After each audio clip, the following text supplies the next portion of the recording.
शुभकामना.com में आप सबका स्वागत है। तीज की कहानी शुरू करते हैं। कहते हैं कि भगवान शिव ने माता पार्वती को उनके पिछले जन्म के बारे में याद दिलाने के लिए यह कथा सुनाई थी। भगवान शिव माता पार्वती से कहते हैं कि हे पार्वती, तुमने मुझे वर के रूप में पाने के लिए घोर तपस्या की थी। तुमने अन्न जल त्याग कर सूखे पत्ते खाए। सर्दी में तुमने लगातार पानी में रहकर तपस्या की। बैसाख की गर्मी में पंच अग्नि और सूरज ताप से खुद को तपाया। सावन की मूसलाधार बरसात में तुमने बिना अन्न जल के खुले आसमान तले दिन बिताए। तुम्हारे इस घोर कष्ट वाली तपस्या से तुम्हारे पिता गिरिराज काफ़ी दुखी और बेहद नाराज़ थे। तुम्हारी इतनी घोर तपस्या और तुम्हारे पिता की नाराज़गी को देखकर एक दिन नारद जी तुम्हारे घर आए। तुम्हारे पिता गिरिराज ने जब उनके आने का कारण जानना चाहा तो नारद जी बोले, हे गिरिराज, मैं भगवान विष्णु के कहने पर यहाँ आया हूँ। आपकी पुत्री की घोर तपस्या से खुश होकर भगवान विष्णु को पार्वती जी से विवाह करने की इच्छा है। इस बारे में मैं आपकी सहमति जानना चाहता हूँ। नारद जी की बात सुनकर तुम्हारे पिता अत्यंत खुश होकर बोले, श्रीमान, अगर स्वयं विष्णु भगवान मेरी पुत्री से विवाह करना चाहते हैं तो मुझे कोई आपत्ति नहीं है। भगवान विष्णु तो साक्षात ब्रह्मा के रूप हैं। यह तो हर पिता चाहता है कि उसकी पुत्री सुखी रहे और अपने पति के घर में लक्ष्मी का रूप बने। तुम्हारे पिता द्वारा स्वीकृति पाकर नारद जी विष्णु के पास पहुँचे और उन्हें विवाह तय होने के बारे में समाचार दिए। इसी बीच जब तुम्हें यह बात की जानकारी मिली तो तुम बहुत ज़्यादा दुखी हो गई। तुम्हें दुखी देखकर तुम्हारी एक सहेली ने तुमसे दुख का कारण पूछा। तब तुमने कहा कि मैं सच्चे मन से भगवान शिव को ही अपना पति मान चुकी हूँ, लेकिन मेरे पिताजी ने विष्णु जी के साथ मेरा विवाह तय कर दिया है। मैं इतनी धर्म संकट में हूँ कि मेरे पास जान देने के अलावा कोई और दूसरा उपाय नहीं है। तुम्हारी सहेली ने तुम्हें हिम्मत देते हुए कहा कि संकट के समय धैर्य रखने की आवश्यकता होती है। तुम मेरे साथ घने जंगल में चलो, जहाँ साधना भी की जाती है। वहाँ पर तुम्हारे पिता नहीं ढूंढ पाएंगे। मुझे पूरा भरोसा है कि भगवान शिव जी तुम्हारी मदद अवश्य करेंगे। तुमने अपनी सहेली की बात सुनकर वही किया।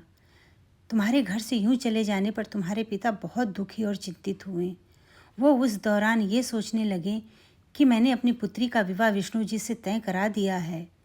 अगर भगवान विष्णु बारात लेकर आएँ और पुत्री यहाँ नहीं मिली तो बहुत अपमान सहना पड़ेगा। तुम्हारे पिता ने तुम्हें चारों ओर खोजना शुरू कर दिया। उधर तुम नदी के किनारे एक गुफा में पूरे मन से मेरी आराधना में डूब गई। फिर तुमने रेत से एक शिवलिंग बनाई। रात भर तुमने मेरी स्तुति में भजन जागरण किया। तुमने बिना अन्न जल ग्रहण किए मेरा ध्यान किया। तुम्हारी इस कठोर तपस्या से मेरा आसन हिल गया और मैं तुम्हारे पास पहुंचा। मैंने तुम्हें तुम्हारी इच्छा का कोई वर मांगने को कहा। तुमने तब मुझसे अपने सामने पाकर कि मैं आपको सच्चे मन से अपना पति मान चुकी हूँ। अगर आप सच में मेरी इस तपस्या से खुश होकर मेरे सामने आए हैं तो मुझे अपनी पत्नी के रूप में अपना लीजिए। मैं तुम्हारी बात सुनकर तथास्तु कहकर कैलाश की ओर चला गया। तुमने प्रातः होते ही पूजा की सारी सामग्री नदी में प्रवाहित करके अपने सखी के साथ व्रत का आवरण किया। उसी वक्त तुम्हारे पिता गिरिराज तुम्हें ढूंढते हुए वहां पहुंचे। तुम्हारी ये हालत देखकर तुम्हारे पिता दुखी होकर तुम्हारे इस कठिन तपस्या का कारण पूछे। तुमने अपने पिता को समझाते हुए कहा, पिताजी, मैंने अपने जीवन का ज़्यादातर समय कठिन तपस्या करके बिताया है। मेरे इस कठोर तपस्या का केवल एक ही उद्देश्य था, शिव जी को पति के रूप में प्राप्त करना। मैं आज अपनी तपस्या से पूरी परीक्षा में खरी उतरी हूँ। आपने विष्णु जी से मेरा विवाह करने का निश्चय किया था, इसलिए मैं आराध्य की तलाश में घर से दूर हो गई। अब मैं घर आपके साथ एक ही शर्त पर चलूँगी, जब आप महादेव के साथ मेरा विवाह कराने के लिए तैयार हो जाएंगे। और तुम्हारे पिताजी ने तुम्हारी इस शिक्षा का मान लिया और तुम्हें अपने साथ वापस ले गए। फिर कुछ समय बाद तुम्हारे पिता ने हमारा विधि विधान के साथ विवाह करा दिया। भगवान शिव ने आगे कहा, हे पार्वती, तुमने भाद्र पक्ष की शुक्ल तृतीया को मेरी पूजा करके जो व्रत किया उसी का फल है। जो हमारा विवाह संभव हुआ।